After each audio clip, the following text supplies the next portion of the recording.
todas. É com prazer inenarrável que eu participo pela primeira vez da monitoria do Simpósio Abralink e na companhia dos meus companheiros de GELC.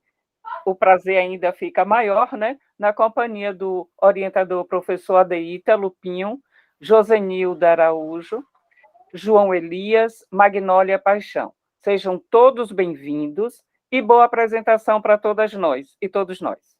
Sucesso a todos. Professor Adeítalo Manuel Pinho, com a palavra. Boa tarde a todos, todas, todes, né, com muita satisfação também de iniciarmos mais um simpósio, vou até dizer o nome completo, Escritas e Vidas Contemporâneas, Incursões, Avaliações e Desafios ao Comparativismo. Esse simpósio é organizado e pensado por mim, pela professora Maria de Fátima Gonçalves Lima, professora da Universidade da PUC de Goiás, né, no estado de Goiás. Nós organizamos esse evento, iniciamos, né, idealizamos em 2016.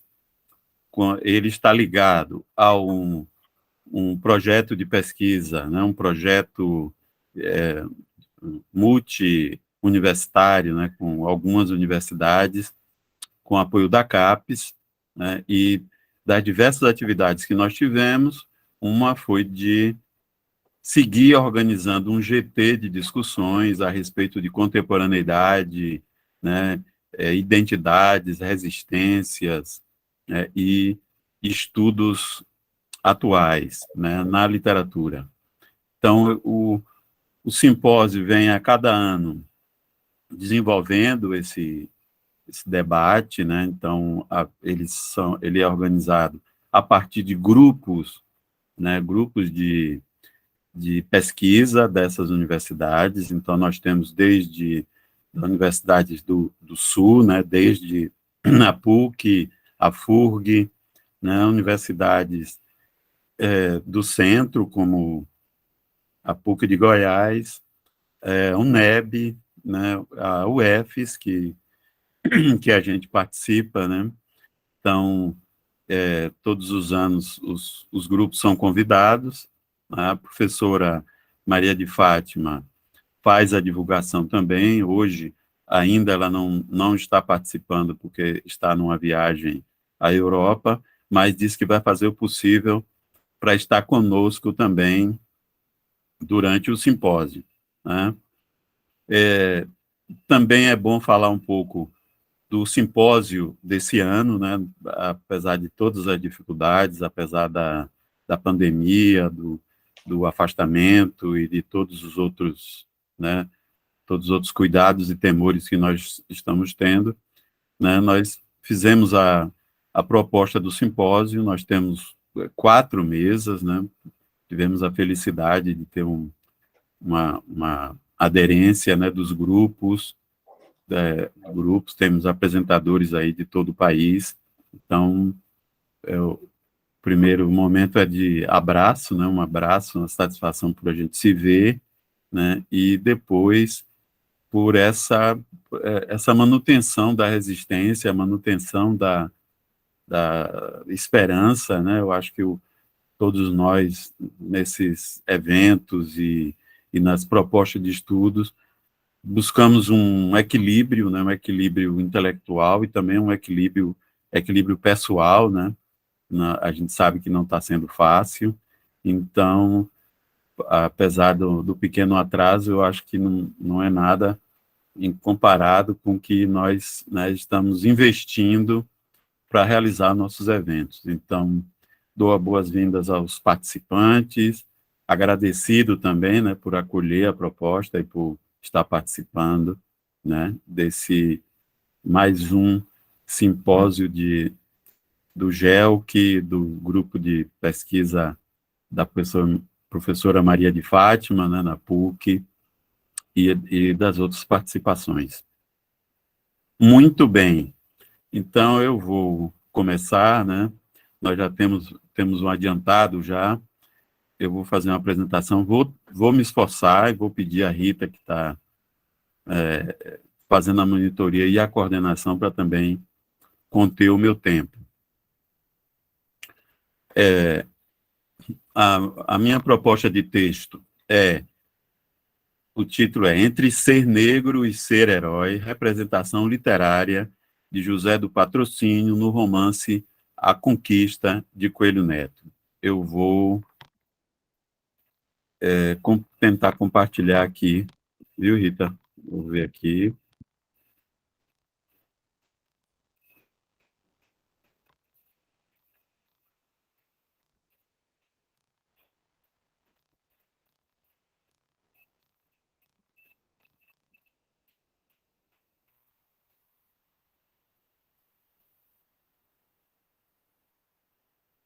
Dá para ler aí? Eu vou tentar sim, porque aí eu vou continuar a ler, que eu estou dividindo tela aqui. Então, aí Pronto. está o título, né?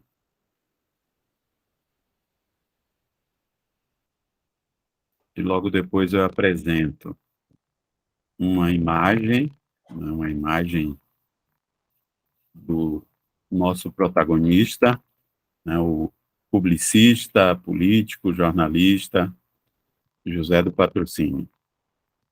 Na verdade, o interesse em seguir estudando um romance desse período, né, um romance do romancista maranhense Coelho Neto, chamado A Conquista. E esse romance tem uma peculiaridade, né, um romance todo sobre a abolição, e eu já venho, né, apresentando alguns textos, alguns artigos sobre ele, né? Mas o tema e o debate contemporâneo, ou seja, o debate sobre esses indivíduos, o retorno, né? Desde a primeira vez que eu me deparei com esse texto e até com os estudos de jornais, né, vem essa figura que é muito conhecida, é muito comentada, mas que, por outro lado, a gente pouco sabe, né? Então, é uma provocação sobre José do Patrocínio, mais um indivíduo com a peculiaridade que nós já estamos descobrindo a cada dia na literatura brasileira, né? Assim como Machado de Assis, como Lima Barreto, como Luiz Gama, né, que vai ser tratado também aqui hoje, né? A figura de José do Patrocínio.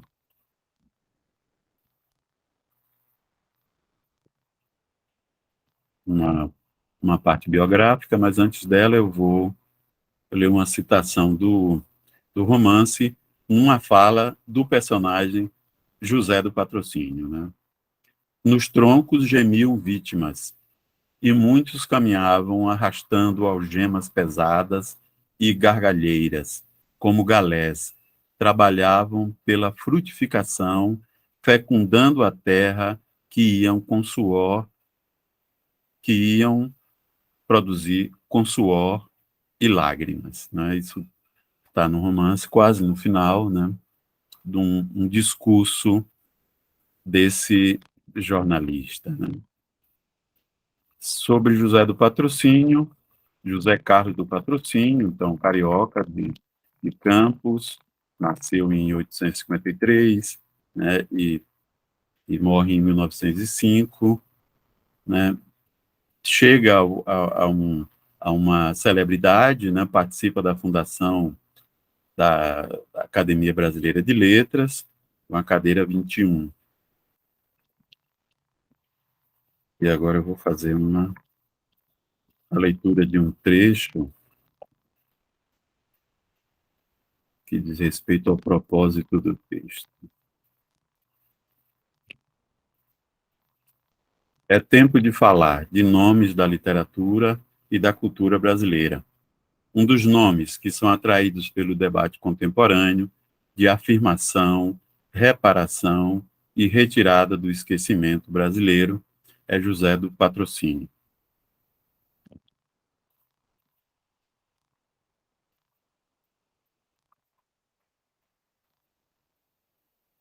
Vou comentar um pouco sobre a conquista, que eu já venho tratando, até eu faço uma citação de outro artigo, tá? Mas que interessa. Publicado em 1913, publicado pela Chardon de Portugal, né? Então, ainda é um romance com aquela linguagem, né? Com a pseudolinguagem da época. É um dos poucos romances completos sobre o momento da abolição da escravatura. Talvez seja o único, é isso que, né, estamos procurando. Uma análise mais detalhada do romance de Coelho Neto está nesse ensaio, que eu faço a citação.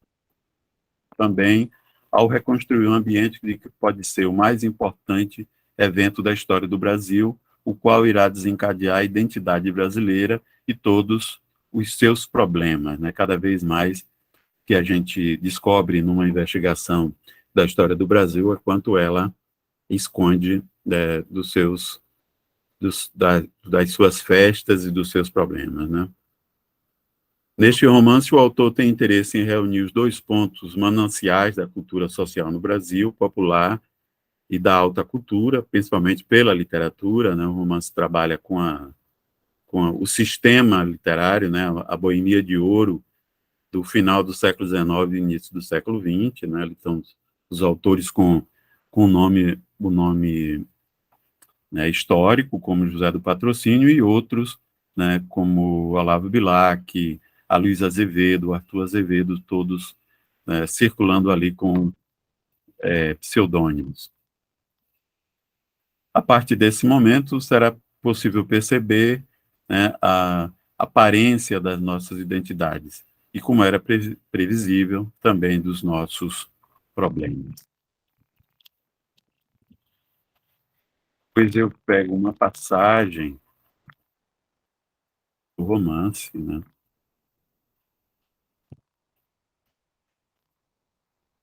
Eu acho que está pequeno, olhem aí, fale aí, Rita, eu acho que está pequeno, né? Eu vou ler aqui a citação de um dos personagens do romance, né? Outro publicista, Paulo Neiva, ao descrever José do Patrocínio no romance, né? Ele é o hierofanta. Considero o primeiro homem do Brasil. Sei que há outros mais eruditos. Ele, porém, é o mais fecundo. É o de maior cérebro. Dá-me a impressão de uma selva virgem. É um espírito onde apenas trabalhou rudemente o machado do lenhador. Os artigos dos outros, que por aí há, são bem feitos alguns, outros detestáveis, sem bom senso e sem gramática, mas eu refiro-me apenas aos que podem resistir à análise. Têm forma, mas não emocionam como os deste bruto. Posso chamá-lo bruto porque, né, Esquines chamava Demóstenes o monstro. Mas é isto, os outros artigos são como a colheita de um campo intensamente cultivado. São paveias. Os de José não são como imensos jequitibás que venham possantemente arrastados do fundo da selva virgem. São colossos cheios de seiva que passam fragorosamente, mas dentre a folhagem verde saem gorgojeios de ninhos que vêm presos aos ramos e pios de aves que voam acompanhando a árvore que era, por assim dizer, a sua cidade. É a minha impressão, né? Interessante, é a minha impressão. E ele já sabia que poderia vir uma crítica, né, dessa metaforização, né? Mais à frente, para não demorar muito, pois é um diabo que, há não sei quantos anos, escreve sobre o tema, o senhor e o escravo, sempre com uma imagem nova e magnífica de esplendor. Fere todos os assuntos, entende de câmbio, discute a política internacional e as filosofias. É católico e faz conferências sobre budismo, farmacêutico, trava polêmica sobre mecânica com os engenheiros, dá planos estratégicos, escreve romances, sermões, panegírias, libelos, é editor e tem voz de barítono. Não é um homem, é uma complicação genial. para mim, ele é quem há de personificar a época tremenda que atravessamos. Desse caos negro é que há de sair a luz. Se o José não tivesse nascido no Brasil, se tivesse nascido em Paris, por exemplo, seria uma celebridade universal. É um bruto, né? É essa a descrição que é feita no romance, né? Eu ainda trago aqui uma, uma citação, quase como uma resposta, né? Então, nesse momento, eu não vou ler, mas uma resposta de Brito Broca, né? Então, ao que parece, naquele momento, não só a figura de José do Patrocínio tem celebridade, como esse romance também, né? Porque parece como se fosse uma retórica contrária de Brito Broca, né? Eu vou ler um trecho. Um deles, notadamente o maior de todos, vinha ali todos os dias. Acho que não.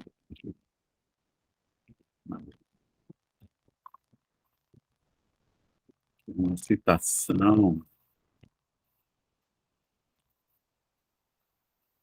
A campanha abolicionista se fizera ainda sob o signo do romantismo, animada muito mais pelo coração do que pela razão. E Patrocínio era o tipo do instintivo, do temperamental, do orador romântico das barricadas liberais, adequado à situação, né? Brito Broca faz uma retórica contrária para dizer da limitação dessa mesma energia que Coelho Neto apresenta no romance, já que vai ser Patrocínio praticamente o protagonista, né, do romance. E, e se torna quase que um personagem ficcional, né? Primeiro, se reduzindo ao romance, e depois um romance que desaparece. Ou seja, a, a minha provocação é trazer a escrita, trazer a narrativa, mas buscando também o motivo do desaparecimento relacionado a uma atividade, né, uma atividade política muito mais do que ficcional. Como se nenhum desses romances fosse simplesmente ficção, né? No caso da Conquista, o tempo todo é uma apresentação, é um romance como uma apresentação de um grupo de intelectuais, da luta deles, né? O próprio título, A Conquista, se relaciona à conquista da abolição, mas também à conquista deles próprios, né? Eles são implicados no próprio processo intelectual, no próprio amadurecimento nacional, né? Que precisa de leitores, então é um romance que acaba trazendo essa avaliação das contingências brasileiras, né? O que é que o Brasil quer, né? O que é que o Brasil deseja, se às vezes trata mal os intelectuais, né? Eles têm que viver à míngua. O tempo todo a gente tem essa modernidade dentro do romance, né? A pobreza, a carência material daqueles que produzem a arte escrita, o teatro, é isso que a gente vai passando por ali. E no Professor, meio do debate político, essa questão da... professor, Diga. desculpa, o senhor tem 5 minutos. Desculpa fazer essa parte chata, viu? Não, eu tenho que fazer, senão eu fico aqui. Eu vou pegar mais uma passagem, e não vou demorar, né? Mais uma passagem do romance sobre, né, o próprio Patrocínio, né? Patrocínio, entanto, domando a sua pena, quer dizer, a atuação dele, né, dentro do romance, eu acho que por mais que a gente trabalhe, eu acho que essa memória fica prejudicada por um caráter de marginalidade, né, do próprio evento da abolição, né, que à medida que a gente investiga como ela é trabalhada e como ela teve necessidade de passar pela representação ficcional em vista do apagamento, né? E aí uma parte da atuação, e o Alfredo Bose também trabalha isso no ensaio na dialética da colonização, também sobre esse trabalho efervescente, né, da propaganda abolicionista até a abolição. Mas como esse trabalho era feito, né? Isso que o romance também quer nos apresentar. Aí nessa citação, né, Patrocínio, entanto, domando a sua pena tremenda, aparava os golpes que eram vibrados contra a princesa pelos republicanos, que, com Silva Jardim à frente, começavam ostensivamente a propaganda na tribuna e na imprensa. Contra o redator da cidade do Rio, avançava toda a legião. Ele, porém, como se não sentisse os golpes, continuava sereno, impassível, pregando o seu programa, como se apenas escutasse o lamento dos escravos, tão alto que não lhe deixava ouvir o rumor do tumulto dos novos combatentes que o injuriavam. Então, a forma romanesca, né? A forma romanesca e a gente pode e o estilo exacerbado, né, da narrativa, me parece equilibrado com a impossibilidade da meta, né, com a impossibilidade da meta. E, além disso, há uma meta praticada pelo próprio descendente, né, pela própria etnia que tenta que está escravizada, né, que é o negro.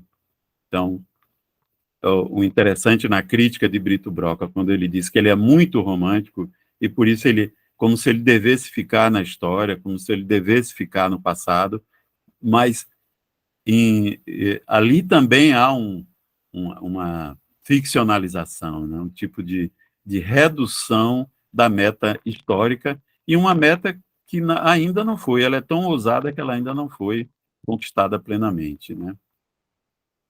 A ideia de trazer o patrocínio de fato, trabalhar com a ideia do herói, né? O Brasil, naquele momento, precisava de heróis nesse sentido, no sentido que até a escrita representa, né? Que por trás disso que a gente vai ver é um choque violento, né, é muita barbárie praticada, né? O patrocínio depois da abolição, chega à República, ainda ficará, né, na defesa da monarquia, ou seja, vai ser combatido por uma república que tem entre eles os escravagistas. Então, impediu-se que esse projeto, né, pelo menos naquele momento, que o projeto seguisse adiante além da abolição, que era encontrar uma organização social no Brasil que acolhesse. Então, um dos processos de marginalização do negro foi o impedimento desses atuantes, né, desses indivíduos que atuaram pela, pela abolição e por uma organização do Brasil. Então, não seria simplesmente um herói, um negro herói da abolição, mas um herói do Brasil, que tanto precisa. Eu acho que é isso aí, por enquanto. A Abralic e o GEL que agradecem a participação do professor Adeítalo, muito, muito importante, e dá vontade da gente ler, como diz Bruno, né, da gente ler José do Patrocínio novamente. Muito obrigada, professor, mais uma vez, por todas seus ensinamentos, né?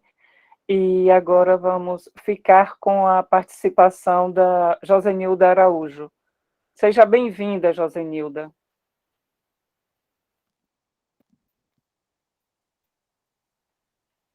Microfone fechado. Obrigado, Rita. Boa tarde a todos. Boa tarde, Josenilda. Seja bem-vinda. Por favor, se apresente, doutoranda. Vou me apresentar assim. Então, o meu nome é Josenilda Araújo, eu faço parte do grupo GELC, da UFES, é um grupo de estudos de literatura contemporânea. Sou mestre em estudos literários, também pela Universidade Estadual de Feira de Santana, pelo programa de pós-graduação em estudos literários, e sou doutoranda pela UFBA, pelo programa de literatura e cultura.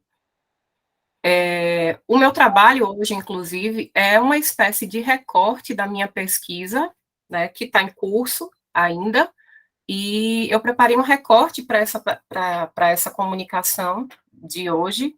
Eu vou abrir o meu slide. Meu maior temor, gente, é não conseguir ser tão sucinta, né, com relação ao aproveitamento do tempo.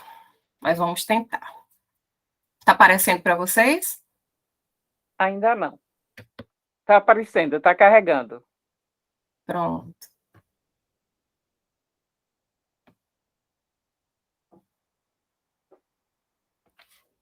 Está em tela cheia agora? Sim. A partir de agora eu não estou vendo. Pronto. Então, esse é o título da minha comunicação: Histórias das Gentes de um Lugar, a Terra e o Trabalho na Obra Torturado, do Itamar Vieira Júnior. Eu estou trabalhando com o romance do Itamar Vieira Júnior no doutorado, para minha tese, e eu conto com a orientação da professora doutora Júlia Morena Costa, e dentro da minha pesquisa, que, como eu já havia falado, está em curso, né? Eu analiso as personagens do romance e como elas se articulam dentro dessa estrutura capitalista, né, num cenário rural, de exclusão, negligência, ausência do Estado, e precário acesso à educação e informação. E como esse grupo, né, que é considerado um grupo quilombola, como eles conseguem propor um modelo de resistência. Entre os objetivos aqui do recorte que eu me proponho a fazer, que vai trabalhar a questão do sentido da terra e do trabalho no contexto da obra, eu proponho um diálogo entre a literatura contemporânea e os movimentos oriundos da cultura e da sociedade, além de analisar também as origens de um Brasil onde dois projetos de nação subsistem, né, e o choque entre essas formas de organização. A gente está falando das raízes de um Brasil, né, mas a gente também está falando de um Brasil que continua, né, de uma população que está aí, né, nos rincões do Brasil. A minha fundamentação teórica, ela vai estar pautada no texto do Ailton Krenak, Ideias para Adiar o Fim do Mundo, no livro Tudo sobre o Amor, Novas Perspectivas, da Bell Hooks. Não passou. Pronto.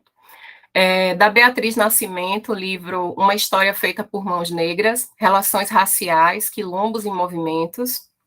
Do Gessé Souza, o livro A Elite do Atraso, da Escravidão à Lava Jato.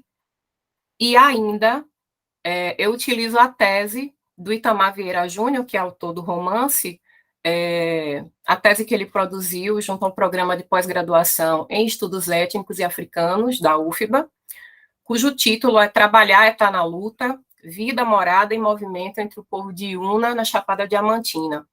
É uma tese que ele defendeu em 2017, que certamente dialoga bastante com Torturado. Né? A gente consegue perceber uma aproximação muito grande entre o povo de Iuna e o povo da fazenda Água Negra, que ele retrata na obra Torturado. Isso, inclusive, já foi dito pelo próprio Itamar Vieira Júnior em algumas entrevistas. Bom, eu vou pausar aqui.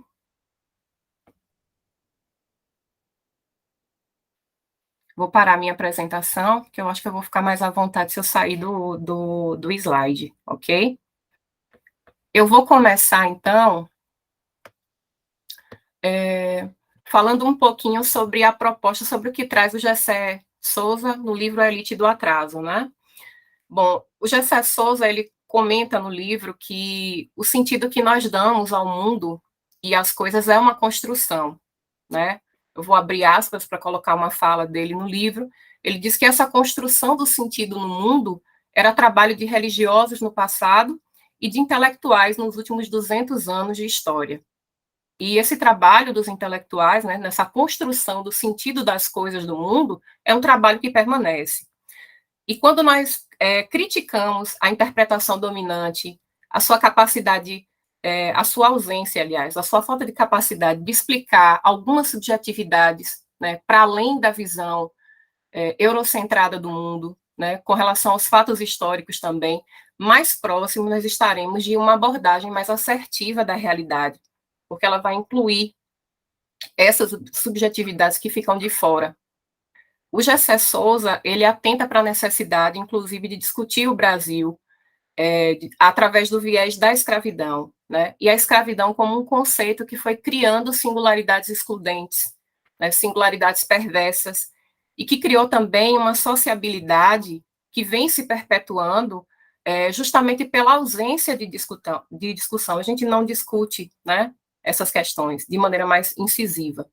Então, o autor observa, inclusive, que as ciências sociais, que até a década de 1920 justificavam o racismo fenotípico, através do qual explicavam as diferenças de desenvolvimento entre os povos, foi paulatinamente substituído por um outro tipo, um outro viés do racismo, que é o culturalismo. Então, dessa forma, a superioridade de alguns grupos foram sendo explicadas pelo estoque cultural herdado, né? E acabou sendo legado para o senso comum a ideia de que existem culturas superiores, culturas inferiores, culturas maiores, culturas menores, né? Isso retira também a responsabilidade das políticas imperialistas, né, com relação às desigualdades e às destruições que elas semeiam. Também, segundo o autor, é viável reconstruir as razões de nossa própria conduta cotidiana, assim como a conduta de outros que conosco partilham o mundo social, de modo decisivo e convincente a partir da reconstrução da herança de classe de cada um. Então, as bases epistêmicas que norteiam essas razões, elas já não podem mais ser silenciadas na urgência de legitimação do poder social real. E essa é uma discussão que cabe à literatura pós-moderna, né, texto e crítica, cabe contribuir para a descolonização dos saberes, para tornar possível esse entendimento de si. Ele diz também, abro aspas, que ninguém obedece sem razão. No mundo moderno, quem cria a legitimação do poder social, que será a chave de acesso a todos os privilégios, são os intelectuais. Fecho aspas. Então, esse artigo traz uma análise do sentido de terra e trabalho, no contexto da obra Torto Arado, propondo um diálogo entre a literatura contemporânea e esses movimentos oriundos da cultura e da sociedade.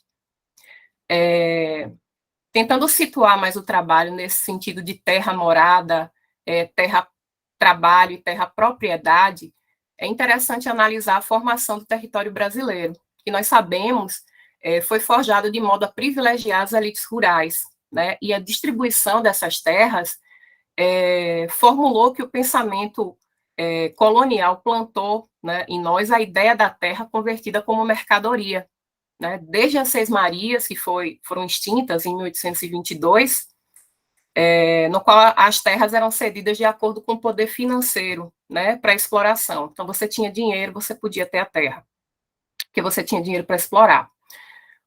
Mais adiante, a Constituição Imperial de 1824 e a Lei de Terras de 1850 firmaram o processo de mercantilização das terras, instituindo que mesmo aquelas que não pertenciam ao Estado, ou que não tivessem dono, elas somente poderiam ser adquiridas através da compra, elas não poderiam ser doadas.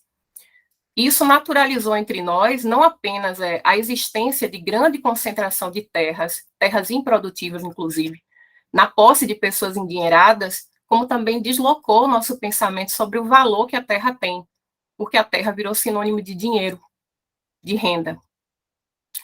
No século XIX, com o fim da escravidão, os ex-escravizados, né, foram abandonados à própria sorte, não houve nenhum tipo de reforma que integrasse a essa população, né? E isso selou o Pacto de Modernização do Brasil, que foi um pacto conservador, pautado em racismo e elitismo. Então, somente no século seguinte, né, com a criação do Estatuto da Terra, em 1964, na Constituição Federal de 1988 também, e mais adiante, em 1993, com a Lei de 8.634, é que foi assegurada na forma da lei uma concepção da terra como algo que está fundamentado na sua função social. Ou seja, a terra, ela precisa satisfazer as necessidades dos trabalhadores e de suas famílias, né? As relações entre patrão e empregado, elas devem cumprir as obrigações previstas na lei. Pela primeira vez também, entra no discurso e na forma da lei a proteção à natureza e ao meio ambiente. Não é só a exploração da terra, mas a preservação também do meio ambiente. Bom, quando a gente pensa, então, nessa divisão das terras, né, a gente começa a pensar onde é que se encaixa o movimento quilombola dentro disso. E esse processo de reconhecimento das terras quilombolas no nosso país é relativamente recente, né? Na tese intitulada Trabalhar e Tá na Luta, Vida, Morada e Movimento entre o Povo de Una, na Chapada Diamantina, o Itamar Vieira Júnior acompanhou o processo de legalização da posse do povo de Una, que foi reconhecida como comunidade quilombola, e ele acrescenta o seguinte, abro aspas, anos se passaram desde a promulgação da Constituição de 1988 até que o Executivo Federal viesse propor reformas de regularizar as terras que ocupavam. A regularização fundiária foi iniciada de forma incipiente no fim da década de 90, pelo então governo de Fernando Henrique Cardoso, e ampliada nos governos Lula e Dilma Rousseff, de 2003 a 2016. Dessa forma, o tema ganhou evidência nos poderes judiciário, legislativo e nos meios de comunicação. O programa Brasil Quilombola, criado em 2004, deu visibilidade à questão e projetou o avanço da política. No universo das políticas públicas voltadas para as comunidades de remanescentes de quilombos e articuladas no referido programa, a política de regularização fundiária das terras das comunidades quilombolas tem sido considerada, sem dúvida, como uma das mais importantes, fecho aspas. Então, o reconhecimento das comunidades quilombolas e a garantia de suas terras é um avanço significativo dentro das políticas de reforma agrária no Brasil, né? Mas, apesar desse respaldo legal, existe um caminho, né, longo para que essas terras realmente sejam garantidas, né? E isso está condicionado às mudanças de governo também. Então, elas, ora, avançam, ora essas políticas recuam um pouco. Infelizmente, a gente sabe que o direito à terra, assim como outros direitos de reparação ao povo negro, e também quando se fala em direitos de outros grupos minoritários, né, são questões que continuam à mercê dos interesses políticos. A Beatriz Nascimento, na obra Uma História Feita por Mãos Negras, Relações Raciais, Quilombos e Movimentos, ela propõe que a gente reexamine tudo que é atribuído ao negro, inclusive a cultura do negro, sob o ponto de vista das aspirações do seu próprio povo e de suas necessidades. Isso só seria possível através, abro aspas para colocar uma palavra dela, né, da fidelidade à história do Brasil. Então, você precisa dar voz a essa população. No capítulo Sistemas Sociais Alternativos Organizados pelos Negros, dos Quilombos às Favelas, a autora estabelece um panorama histórico dos quilombos como forma de resistência organizada e suas atuais formas de permanência. Então, no percurso, ela analisa o quilombo para além da luta, né? Ela chega a dizer que o quilombo precisa ser analisado em seus tempos de paz, né? O quilombo permanência no tempo, que, segundo ela, essa análise, inclusive, não pode ser posta segundo a lógica socialista. A ideia de quilombo não pode ser explicada pelo pensamento eurocêntrico. Bom, buscando... Perdão. Desculpa, Josi, você tem 5 minutos, viu? Desculpa fazer essa parte chata. Tudo bem, Rita. Bom, eu vou só dar colocar aqui uma definição de quilombo dada pela Beatriz Nascimento, que ela buscando uma fidelidade, né, real e condizente com o quilombo histórico, com o quilombo em tempos de paz, né, respeitando o que foi quilombo e o que é. Ela diz que o quilombo pode ser uma atividade dos negros para se conservarem no sentido histórico e de sobrevivência grupal, e que ele se apresenta como assentamento social e organização que cria uma nova ordem interna e estrutural, e que ele é fruto da genuína necessidade humana de se organizar, diferente das impostas pelo colonizador. Para adiantar um pouquinho e entrar, finalmente, nos recortes do livro Torturado, eu vou falar um pouquinho sobre o amor à terra, né? E como o trabalho e a vida se confundem dentro da obra, né? O que é uma característica muito do trabalhador das comunidades rurais, né? A vida e o trabalho, elas caminham conjuntamente, né? Não dá para separar a vida do trabalho, né? A gente percebe isso. Então, tem uma função, os meninos mais novos têm uma função na roça, e os mais velhos também. Enquanto as pessoas sentem que estão ativas, elas trabalham, né? Trabalhar não é um estorvo. Trabalhar é estar na luta, trabalhar é viver. Apesar de submetidos a um sistema de exploração dos donos da terra, a vida na comunidade de Água Negra é regida por uma ética que a ela resiste. Existe uma ética do amor, como explica Bell Hooks no livro Tudo sobre o Amor, Novas Perspectivas. De acordo com a autora, todos os grandes movimentos por justiça social de nossa sociedade têm enfatizado fortemente uma ética do amor. E ainda, abro aspas, quando pequenas comunidades organizam sua vida em torno de uma lógica amorosa, todos os aspectos do dia a dia podem ser proveitosos para todo mundo, fecho aspas. Então, é um sentido de amor aqui, fora da lógica romântica, né, que promulga também uma ideia de posse, né, e de poder. É uma ideia de amor e de vida em comunidade. Você não é feliz sozinho e você não é livre sozinho. Então, se você quer mudar as coisas para você, isso tem que fazer sentido para a sua vida em comunidade também. Então, é uma forma de vida que contraria muito a ideia acumulativa, né, do capital.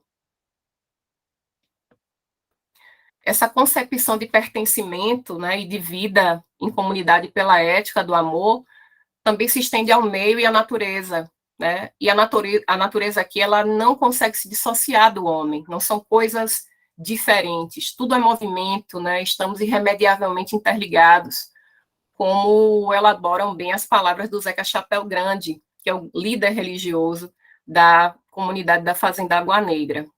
Ele diz o seguinte, abro aspas, o vento sopra, ele é a própria viração, e tudo aquilo fazia sentido. Se o ar não se movimenta, não tem vento. Se a gente não se movimenta, não tem vida. Fecho aspas. Essa ética amorosa postulada por Bell Hooks, ela se assemelha muito às ideias trazidas pelo Ailton Krenak em Ideias para Adiar o Fim do Mundo. Né? Ele também lança a luz sobre esse sentido da terra e do trabalho, que a gente percebe no livro, quando ele reflete sobre a categoria humanidade galgada pelo Ocidente e questiona a sua negação à diversidade, que nos transforma não em cidadãos, mas em meros consumidores. Né? Então, a gente trabalha para produzir alguma coisa, mas para estar sempre consumindo também. A vida se esgota nesse consumo. E ele diz o seguinte, abro aspas, a modernização jogou essa gente do campo e da floresta para viver em favelas e em periferias, para virar mão de obra em centros urbanos. Essas pessoas foram arrancadas de seus coletivos, de seus lugares de origem, e jogadas nesse liquidificador chamado humanidade. Se as pessoas não tiverem vínculos profundos com sua memória ancestral, com as referências que dão sustentação a uma identidade, vão ficar loucas nesse mundo maluco que compartilhamos. Fecho aspas. Então, essa relação de organicidade, né, que a gente percebe nos indígenas e nos quilombolas, que está presente nos personagens de Torto Arado. Tem uma fala da Salu, né, que é a parteira, né, a esposa de Zeca Chapéu Grande, a parteira, que eu acho que sintetiza bastante a minha proposta de trabalho, e por questão de tempo, eu vou encerrar com a fala da personagem Salu, né? Obviamente que ela não é a única a traduzir esse pensamento e essa ideia de unicidade com a terra e com a comunidade, né? Mas eu acho que ilustra bem. Abro aspas. Fui parida, mas também pari esta terra. Sabe o que é parir? A senhora teve filhos, mas sabe o que é parir? Alimentar e tirar uma vida de dentro de você? Uma vida que irá continuar mesmo quando você já não estiver mais nessa terra de Deus? Não sei se a senhora sabe, mas eu peguei em minhas mãos a maioria desses meninos, homens e mulheres que a senhora vê por aí. Sou mãe de pegação deles. Assim como apanhei cada um com minhas mãos, eu pari esta terra. Deixa ver se a senhora entendeu. Esta terra mora em mim, bateu com força em seu peito. Brotou em mim e enraizou. Aqui, bateu novamente no peito. É a morada da terra. Mora aqui em meu peito porque ela se fez minha vida, com meu povo todinho. No meu peito mora a água negra, não no documento da fazenda da senhora e de seu marido. Vocês podem até me arrancar dela como erva ruim, mas nunca irão arrancar a terra de mim.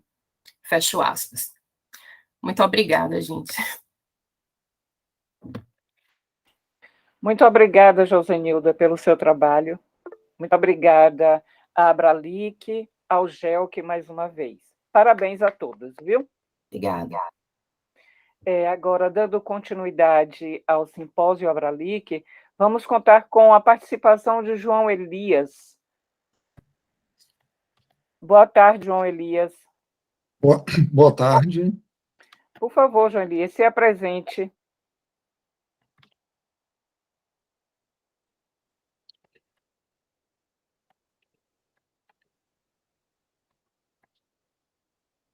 Boa tarde, meu nome é João Elias. Vocês já estão vendo a apresentação? Ainda não.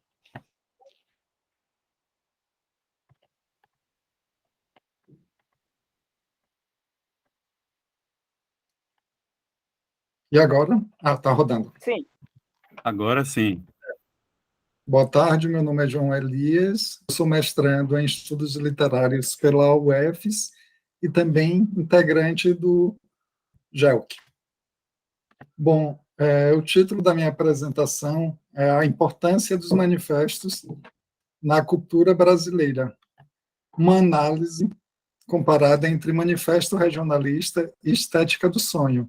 Interessante notar que os dois palestrantes anteriores falaram sobre a questão da identidade cultural, da identidade de um povo, e é justamente sobre isso que eu começo a falar nesse meu trabalho. Então,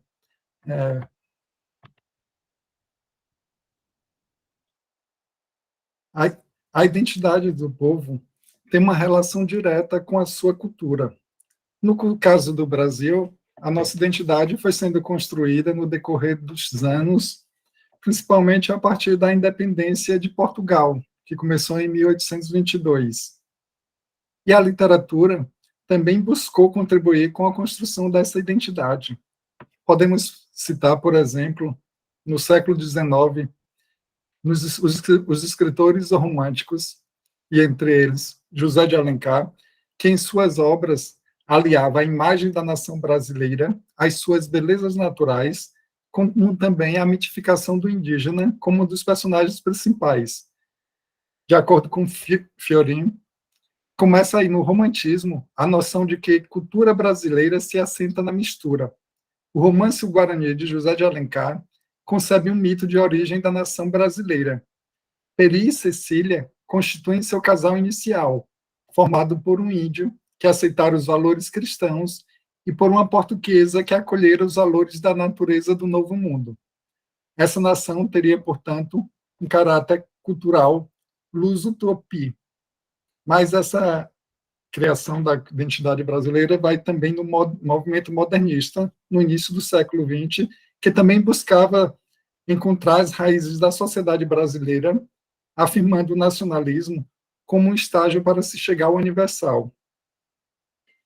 E também existem os manifestos que trazem as ideias que são divulgadas sobre os assuntos que eles falam.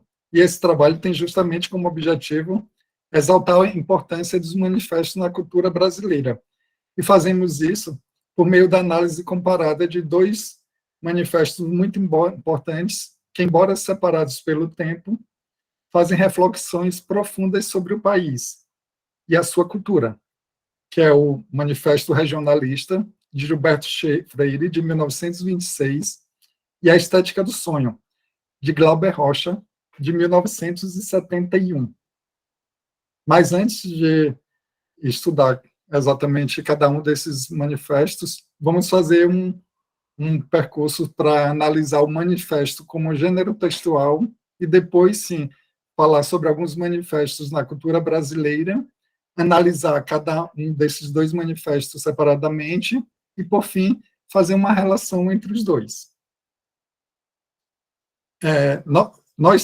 Analisando o manifesto como um gênero textual, nós, seres humanos, produzimos diversos tipos de textos, sejam eles escritos ou orais, que trazem em si características que se configuram em diversos gêneros textuais.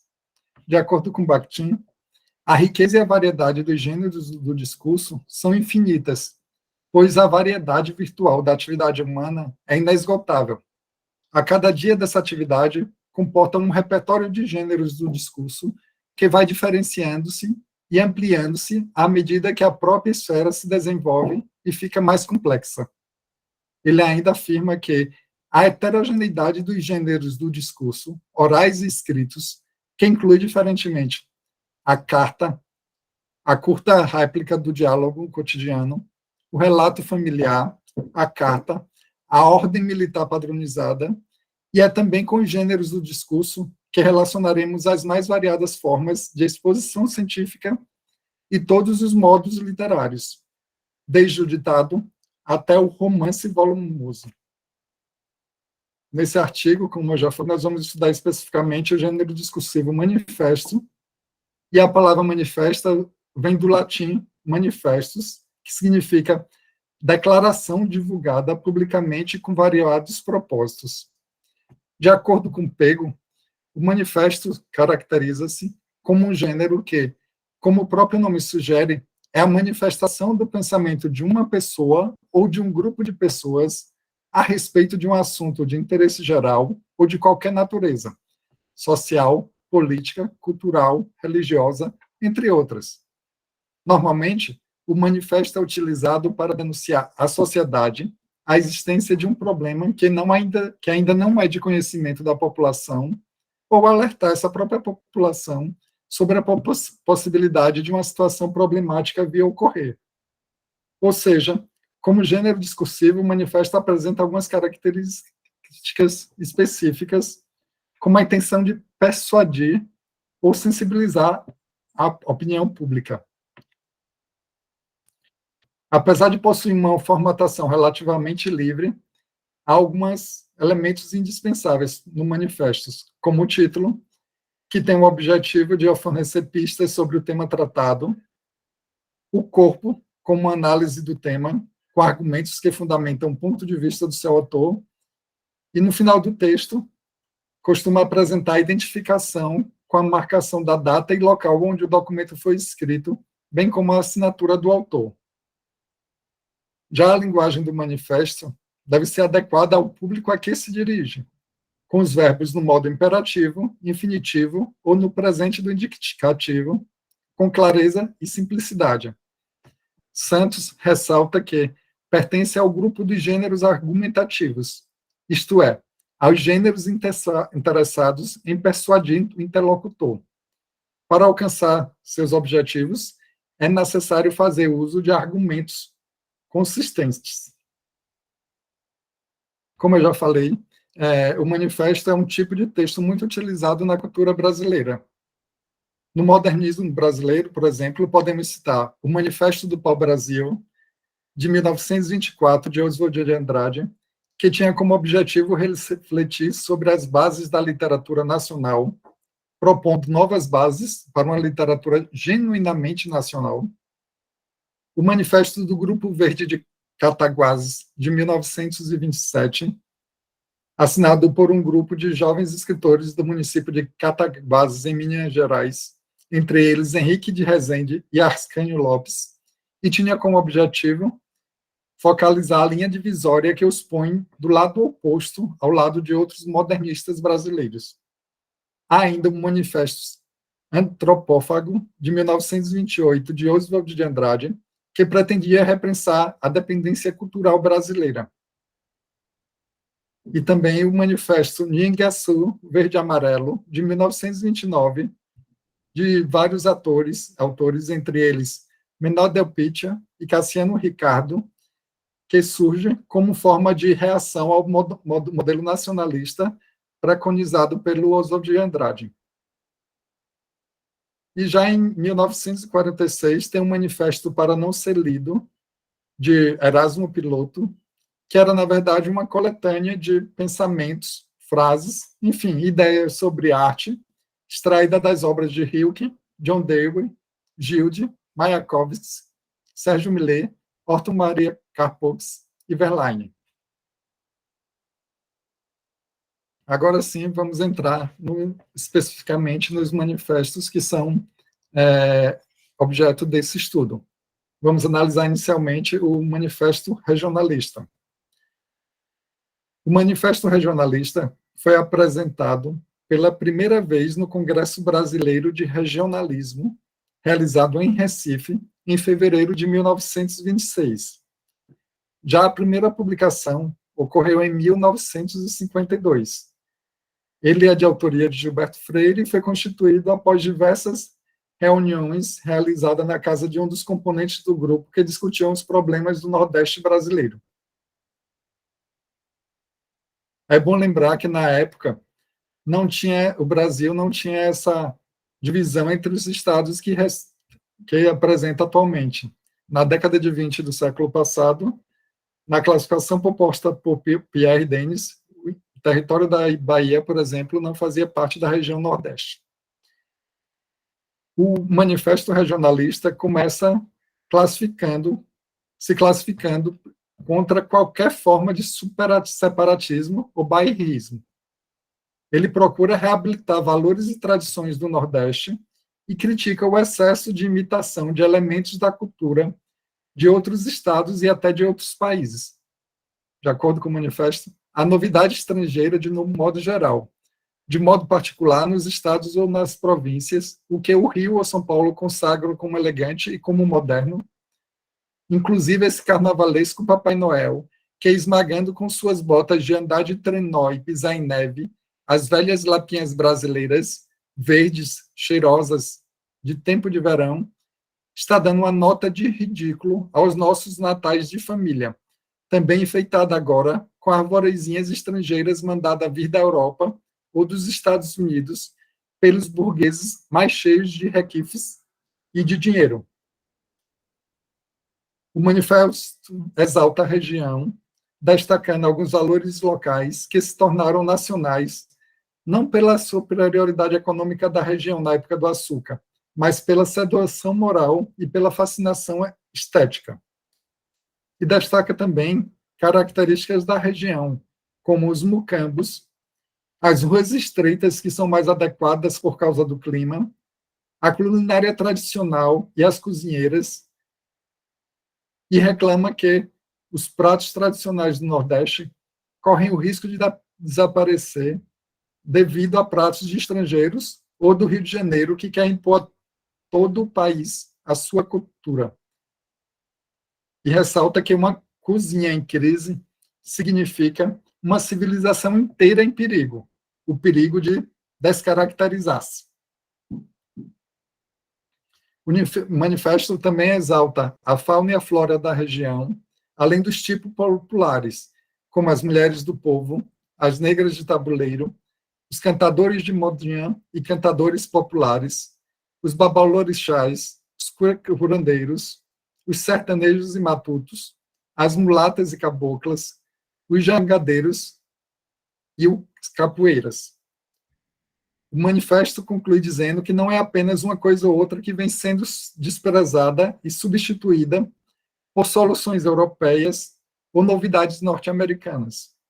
Na realidade, é a consciência regional e o sentido tradicional do que vem desaparecendo sobre uma onda de mau cosmopolitismo e de falso modernismo. É todo o conjunto da cultura regional que precisa ser defendido e desenvolvido. Passamos agora para a análise da estética do sonho. O manifesto Estética do Sonho foi apresentado por Glauber Rocha pela primeira vez no Congresso na Columbia University, em Nova York, nos Estados Unidos, em janeiro de 1971.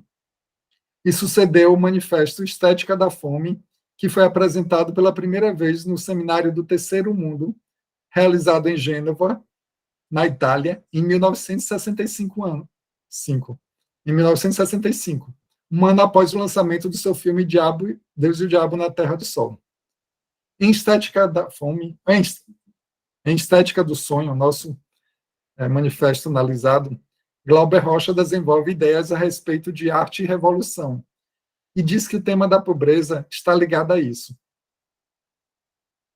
Diz ele, as conclusões dos relatórios do sistema capitalista encaram o homem pobre como um objeto que deve ser alimentado.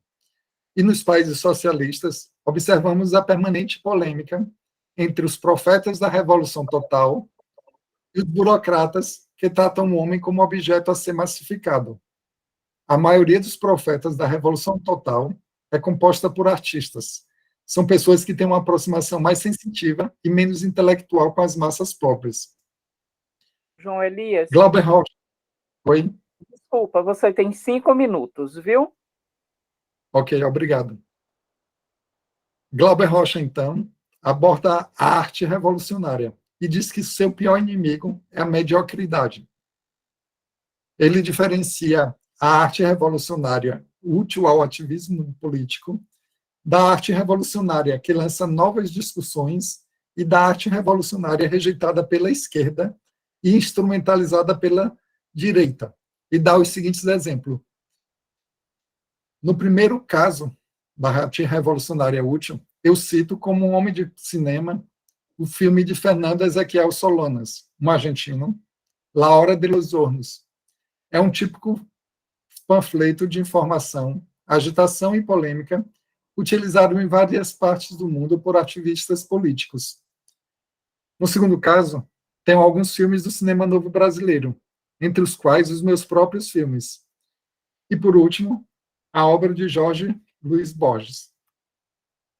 Glauber Rocha reclama que a arte revolucionária no Terceiro Mundo é sempre descontinuada devido às repressões do racionalismo. Ele cita também a direita conservadora, a dominação do homem pelo consumo, as massas pobres e os fracassos das esquerdas. A razão de esquerda revela herdeiro da razão revolucionária burguesa europeia. A colonização em tal nível impossibilita uma ideologia revolucionária integral que teria na arte sua expressão maior, porque somente a arte pode se aproximar do homem na profundidade que o sonho dessa compreensão possa permitir. A ruptura com os colonizadores é a única saída. Glauber Rocha cita ainda que as raízes índias e negras do povo latino-americano são a única força desenvolvida do continente, que as classes médias e as burguesias do continente são caricaturas decadentes das sociedades colonizadoras e que a cultura popular não é o folclore, mas a linguagem popular de permanente rebelião histórica. De acordo com ele, o encontro dos revolucionários designados da razão burguesa com as estruturas mais significativas dessa cultura popular será a primeira configuração de um novo significado revolucionário. Glauber Rocha define, então, a arte revolucionária como uma mágica capaz de enfeitiçar o homem a tal ponto que ele não mais suporte viver na realidade absurda. Por fim, fazendo uma relação entre os dois manifestos, em termos de formas, percebemos que a estética dos sonhos se assemelha mais ao gênero textual manifesto do que o próprio manifesto regionalista, por ser mais sintético, mais direto e objetivo. O manifesto regionalista é considerado por muitos críticos não propriamente como um manifesto, mas como um conjunto de declarações propostas, o que, ao nosso ver, não se condiz, pois, por mais que seja mais longo que a maioria dos outros, o manifesto regionalista cumpre os principais requisitos formais para um manifesto e cumpre o objetivo de persuadir a opinião pública por meio das argumentações a respeito de um determinado assunto. No caso, a importância de certos costumes nordestinos que estão sendo substituídos por costumes impostos por outras culturas. 4 anos após a divulgação das ideias contidas no Manifesto Regionalista, iniciou a segunda fase do movimento do modernismo brasileiro, denominado como fase de consolidação do movimento. É esse o momento de êxito e sucesso dos grandes escritores modernistas, sobretudo no romance, como, por exemplo, Raquel de Queiroz, Jorge Amado e José de Lins do Rego, que, por falarem da região Nordeste, tiveram suas obras classificadas por parte da crítica como literatura regionalista, embora esse termo seja um termo inadequado, já que cada escritor fala do seu próprio centro. E como diz o próprio Gilberto Freire no Manifesto Regionalista, regional é o romance de Ardo, regional é a poesia de Mistral, regional o melhor ensaio espanhol, o de Gavinet, o de Unamuno, o de Azorín. E são todos esses universais, como são universais as obras dos escritores que no Brasil são considerados regionalistas. Mas isso é tema para outra discussão. Já a estética do sono, Glauber Rocha expressa, assim como nos seus filmes, sentido natural de sua vida, o que seria a arte revolucionária, e para isso faz todo o desenvolvimento de sua ideia, inclusive dando exemplos de outros artistas considerados revolucionários por ele, e indicando e apontando que a ruptura com os racionalismos colonizadores seria a única saída para o desenvolvimento dessa arte. Viana explica que Glauber Rocha, além de cineasta de prestígio internacional, foi um dos principais teóricos do cinema novo. Ademais, o estudo de sua trajetória artístico-intelectual não pode separar sua prática cinematográfica e política de sua teoria estética, entendida como ética. E analisando esses dois manifestos, a gente percebe que são questões tão cruciais que até hoje são questões que são discutidas no Brasil desse novo século. E seja divulgando as suas ideias a respeito da valorização dos costumes de uma região, seja expressando o seu pensamento a respeito da sua forma de fazer arte, outro tema ligado à cultura, à liberdade de expressão, a um modo de ver o mundo, o gênero textual manifesto faz parte de vários movimentos da cultura, inclusive movimentos posteriores a esses citados, que eu citei, entre eles o Manifesto Tropicalista, de 1968, e o Manifesto Caranguejos com Cérebro, de 1992, entre outros. Fim.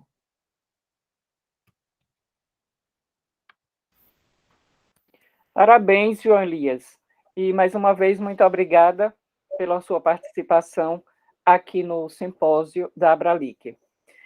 Para finalizar a nossa mesa de hoje, vamos chamar agora a Magnólia Paixão para apresentar o seu trabalho. Seja bem-vinda, Magnólia. Seu microfone está fechado.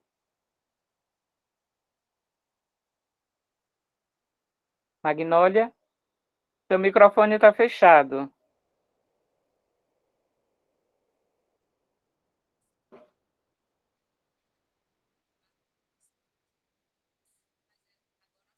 Eu ainda não estou te escutando. Alguém escuta a Magnólia?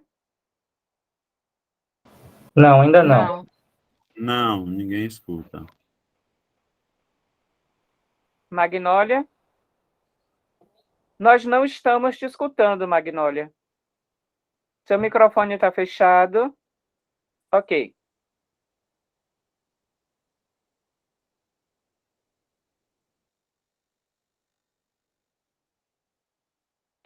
Você pode sair e retornar.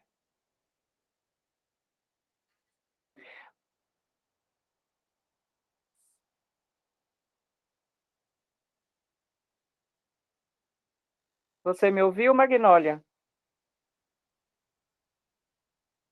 Você pode sair e retornar novamente.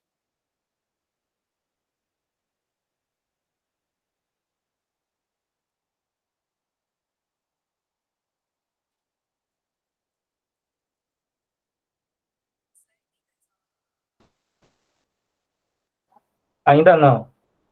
Ainda não te escutamos.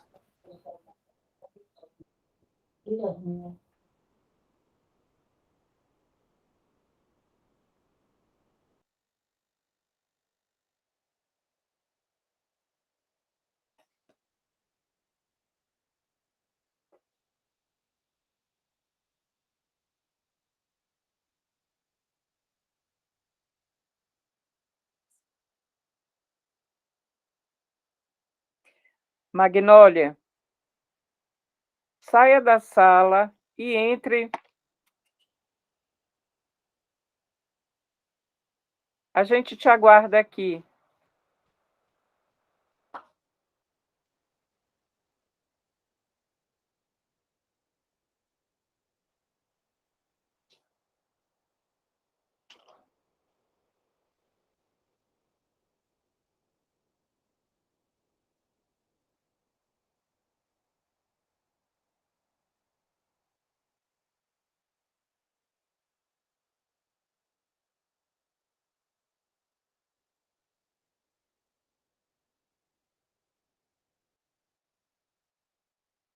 Ok.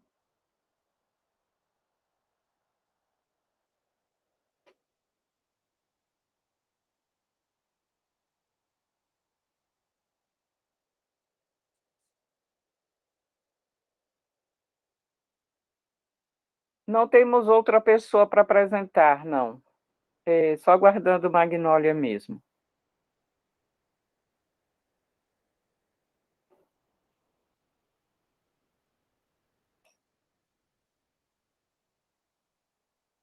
Professor Deítalo, o senhor não quer conversar um pouco enquanto Magnólia ajusta o computador dela?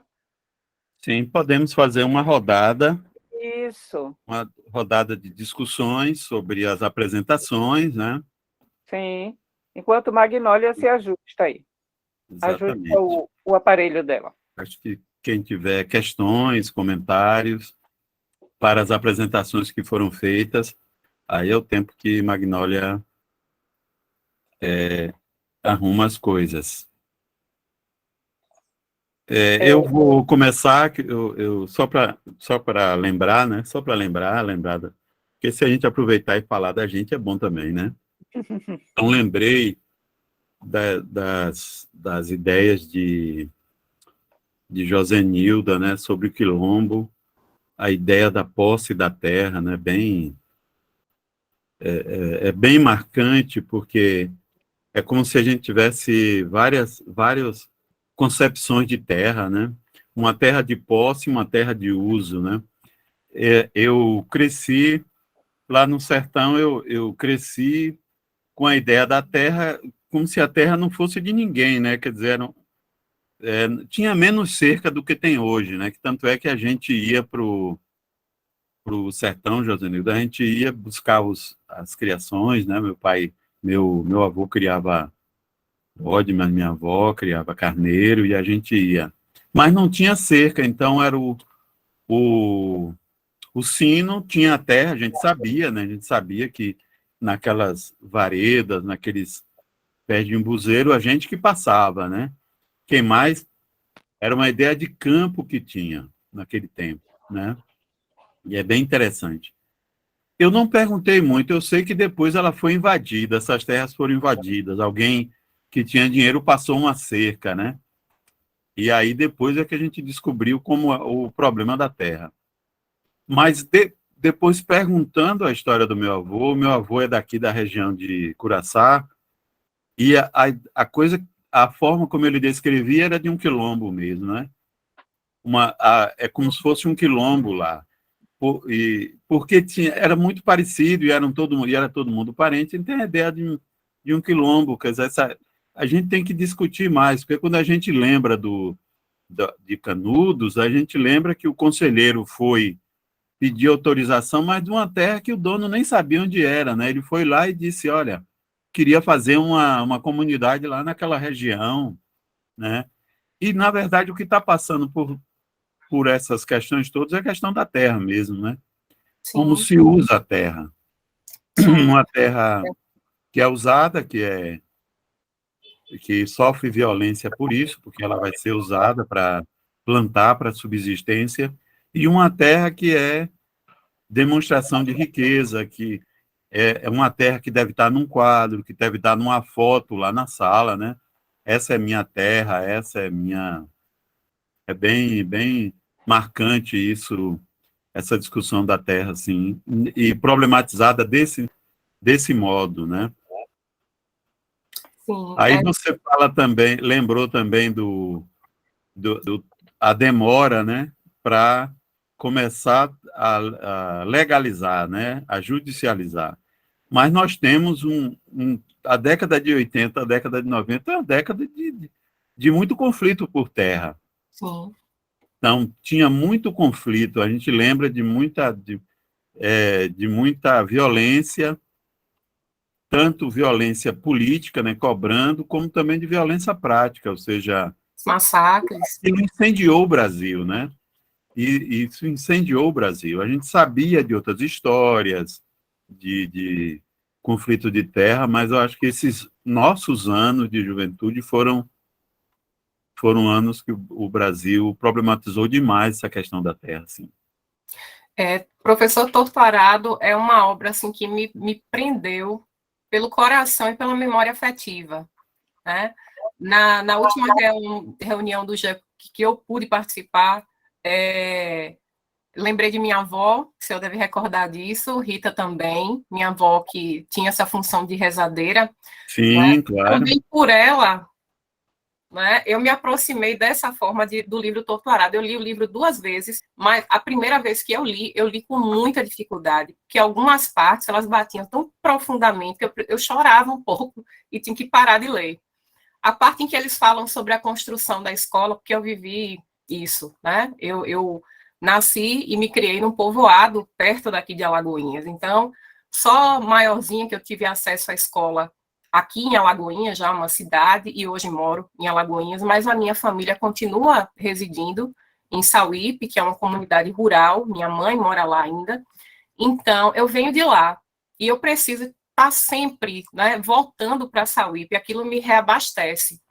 Eu consigo entender essa relação que a gente vem perdendo, né, com a terra, essa unidade com a terra. A minha avó também, ela não teve direito a construir uma casa nunca, né? Até o meu pai conseguir comprar um pedaço de terra para ela e montar e construir essa casa. Né? Mas durante muitos anos ela criou as filhas, né, num pedaço de terra que não era dela.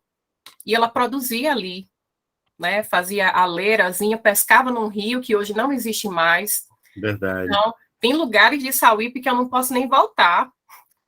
Saber que aquele rio que eu tomei banho durante a minha infância toda não existe mais, aquilo me dói, assim, profundamente. Só para lhe revoltar, uma né? coisa nossa também, né? Rita, Magnólia.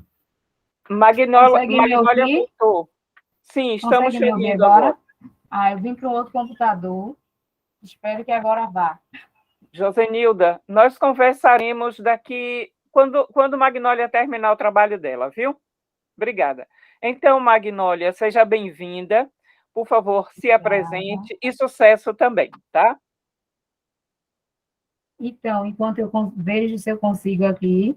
Gente, mil desculpas. Testei antes com Rita. Não sei o que aconteceu com o computador, mas parou de funcionar o bendito do microfone.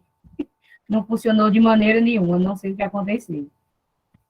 Então, eu sou Magnólia, para quem não me conhece, né, eu sou também, né, assim como Josenilda, como Rita, eu sou mestre, né, pelo Progel, né, da UFES, fui orientanda do professor Adeítalo, né, e sou pesquisadora, né, de Luiz Gama, e estou aqui tentando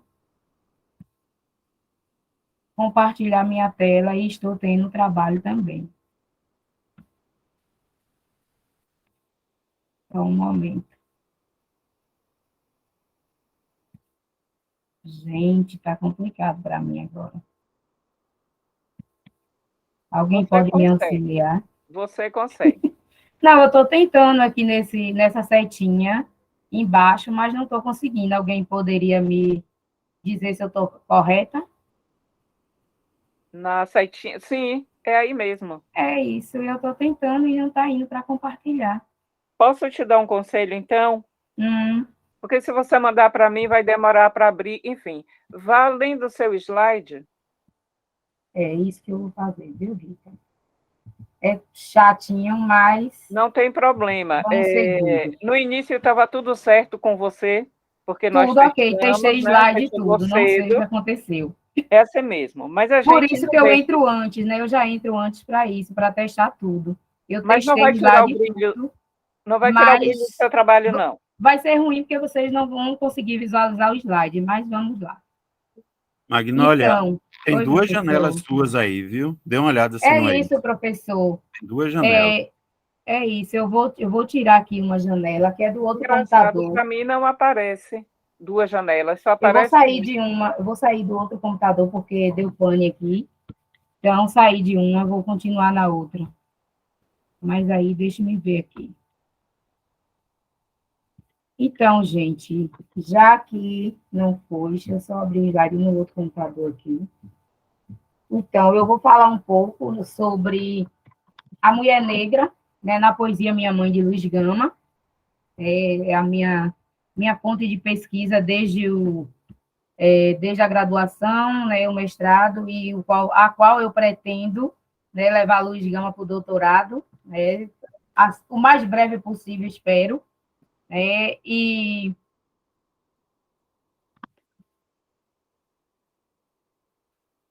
então, para quem...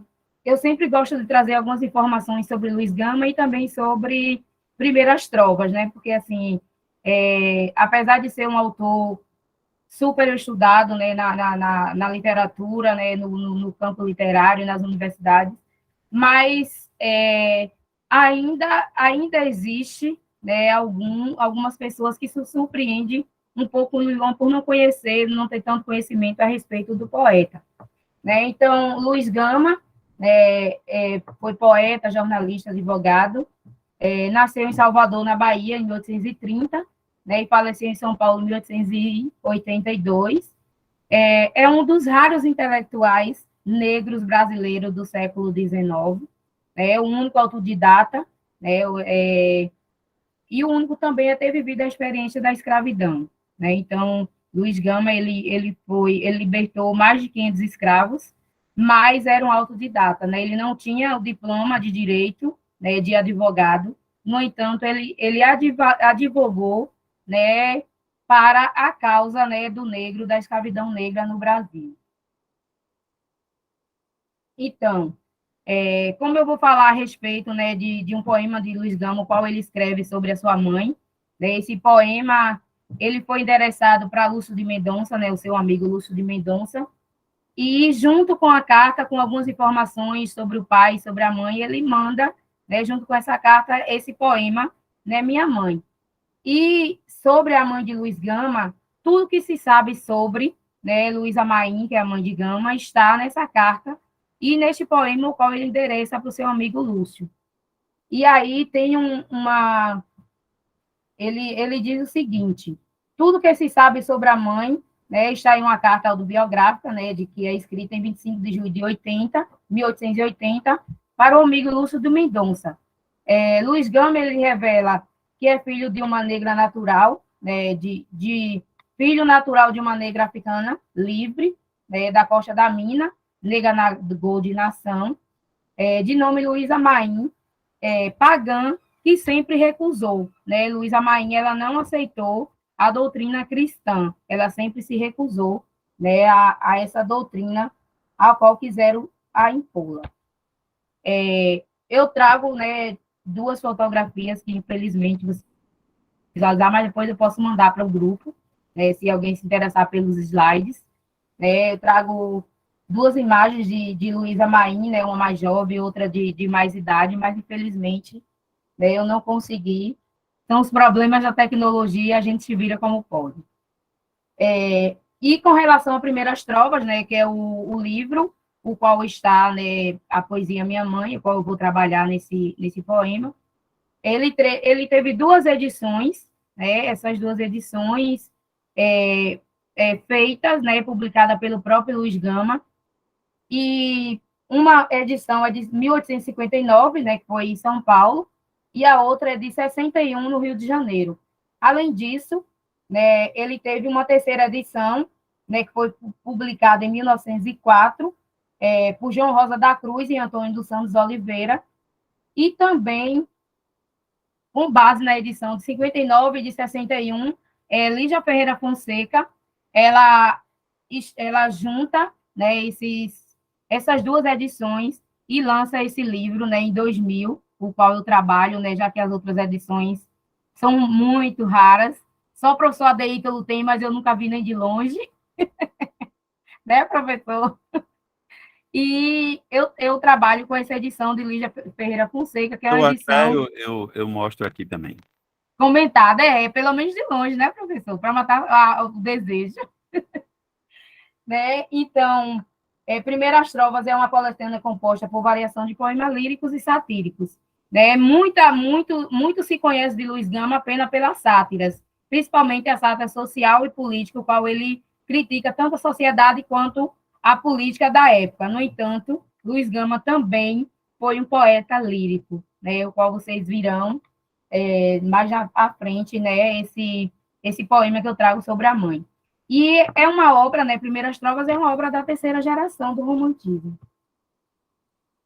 E aí, com relação, né, já que a gente está falando de mulher negra, né, na poesia de Gama, eu trago uma citação, né, de Djamila Ribeiro, de 2019, né, página 83, onde ela diz o seguinte: as mulheres negras são ultrassexualizadas desde o período colonial. No imaginário coletivo brasileiro, propaga-se a imagem de que são lascivas, fáceis e naturalmente sensuais.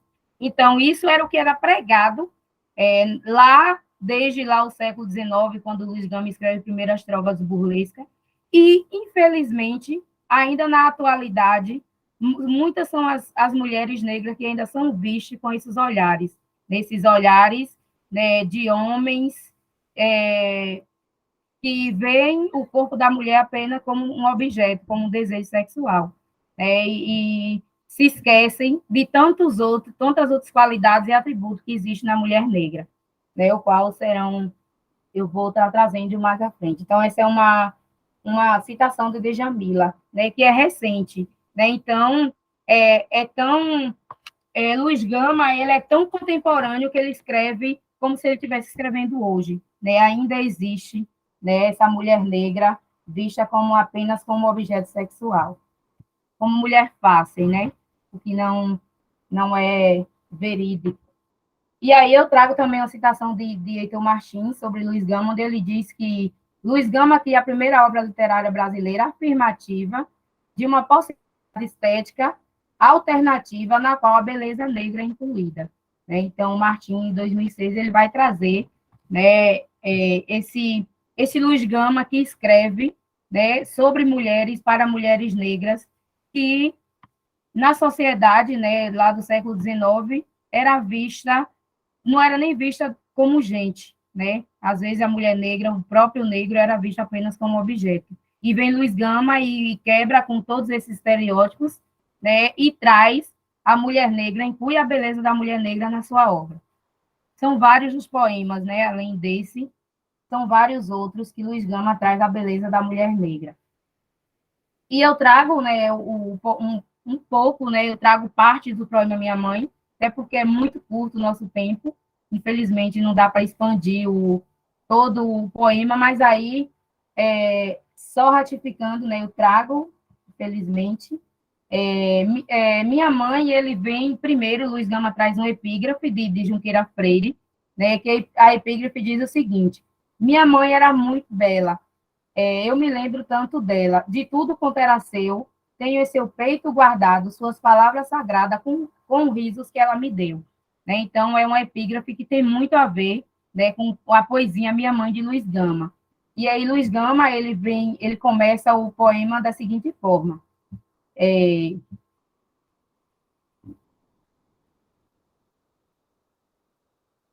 Era muito bela e formosa, era a mais linda pretinha, de Audusta Líbia rainha, e no Brasil pobre escrava. Oh, que saudades que eu tenho, dos seus mimosos carinhos, com os ternos filhinhos, ela sorrindo brincava. Éramos dois seus cuidados, sonho de uma alma bela, ela a palmeira singela, na fulva areia nascida, nos roliços braços de ébano, de amor fruto apertava, e na nossa boca juntava um beijo seu que era a vida. Né? Então, essas são duas estrofes, né, do poema. Quem não conhece, é fácil de encontrar na internet, né, é muito fácil os poemas de Luiz Gama. E esse é um poema, é um dos poemas belíssimos, claro, sou suspeita, né, para falar, mas é um poema carregado de sentimentalismo, né, de afeto mesmo, né, com relação à mãe. Até porque esse poema reflete muito o que Luiz Gama viveu ainda na infância, né? Porque a mãe dele, né, ela é considerada, né, uma das militantes da Revolta dos Malês e acaba saindo fugida do Rio de Janeiro, né, quando Luiz Gama tinha apenas 10 anos. Né? Então, ela sai de Salvador, na Bahia, né, fugida, por ser uma das militantes, né, da Revolta dos Malês, né, na Bahia, e deixa Luiz Gama com o pai, né, um fidalgo português. Ele diz que era branco, que era rico, né, mas que acaba se endividando em jogo. Né? O pai se endivida em jogo, a mãe deixa Luiz Gama com o pai achando que será bem cuidado, no entanto, para pagar uma dívida de jogo, o pai o vende, né, aos 10 anos de idade como escravo. Né? E aí Luiz Gama sai, né, em um navio negreiro com outros escravos para o Rio de Janeiro. Né? Então, assim, parece uma história de novela, né, mas foi vivenciado pelo próprio Gama, né, e o pai, né, o fez, né, essa lástima com o filho, e lembrando que Luiz Gama, na época, era livre. Né? Se a mãe era livre, então ele era negro, um negro livre. No entanto, foi vendido pelo pai. Sim, Rita. Tempo. Oi, Magnólia, imagina a plaquinha dos 5 minutinhos, desculpa. Ok, eu serei breve, viu? Então para complementar um pouco mais, né, sobre o poema, eu serei bem breve, Rita. Eu trago, né, uma citação também de Djamila Ribeiro, onde ela diz que mulheres negras são seres diversos, distintos, com personalidades diferentes e não coisas, né? Então, assim, a mulher negra, ela deve ser ela é tão diversa, né? Ela é tão distinta, tem personalidade tão forte, tão diferente, que não deve ser tratada como coisas, mas também como pessoa, como ser humano, né? Que tem, né, as suas lamentações, as suas lamúrias, mas que também é um ser que transmite, né, amor, carinho, e que, na maioria das vezes, não é vista, né, dessa forma. E aí eu trago também uma citação de Bell Hooks, né, de 2019. Eu sempre me confundo com o pronunciamento, mas acredito que seja, se não for, vocês me perdoem. Onde ela diz que apenas mudando coletivamente o modo como olhamos para nós mesmos e para o mundo é que podemos mudar como somos vistos. Neste processo, buscamos criar um mundo onde todos possam olhar para a negritude e para as pessoas negras com novos olhos. Né? Então, é exatamente isso que Luiz Gama ele vem trazer, né? Não só no poema Minha Mãe, mas em todos os poemas, né, que compõem a obra Primeiras Trovas Burlescas. Né? Então, quando o negro era deixado de lado, visto como objeto, ou aparecia em poemas ou na literatura apenas como um adereço, Luiz Gama vem e dá vez e voz a esse negro tão estereotipado, tão excluído, né, da sociedade da época. E aí eu trago também uma fala para encerrar, né, eu trago uma fala de Lélia Gonzalez, né, de 2000, onde ela diz o seguinte: a resistência negra também se deu em termos de movimentos urbanos armados, como aqueles que, iniciando-se em 1807 na cidade de Salvador, culminaria com a famosa revolta dos malês, qual eu falei antes, né, só para complementar minha fala sobre Luísa Maim, em 1835. Sua importância maior reside no fato de que, diferentemente dos demais, seu objetivo principal era a efetiva tomada de poder. Nela se destacaria a figura da mulher extraordinária Luísa Maim, que não só participou da organização, como também da luta armada contra a minoria branca dominante. Como de hábito, também ela manteve uma espécie de concubinato com o branco que acabou por abandoná-la, no caso, né, o pai de Luiz Gama. O fruto dessa relação viria a ser uma das maiores figuras negras do movimento abolicionista, em meados do século XIX, Luiz Gama. Então, essa é uma citação de Lélia Gonzalez, que ela fala sobre Luísa Maim, sobre a revolta do Malês e sobre, né, o grande poeta e abolicionista, né, Luiz Gama. E, por fim, é isso. Né, eu agradeço. Não sei se extrapolei o tempo, Rita, mas fui bem breve, cortei muitas coisas aqui, mas a gente abre a conversa. Não, você agradeço. Não extrapolou o tempo. Muito obrigada, Magnólia, eu que agradeço. pelo seu trabalho. Desculpa os contratempos, né? Parabéns e sucesso Normal. sempre. Elton, nós temos quanto tempo? Porque começamos com um pouquinho de atraso de 28, 29 minutos. Né? Segundo Rosane, ela nos informou que nós temos um café literário. Né? A gente pode ficar aqui 20 minutos conversando, Elton? Podemos? Sim, sim, com certeza. Eu vou somente interromper a gravação, e aí sim, já são 16 horas, podem ficar aí à vontade, até as 16h20, que foi o tempo de atraso do início da nossa gravação. Eu vou só interromper então aqui a gravação, e aí vocês podem continuar aí à vontade conversando.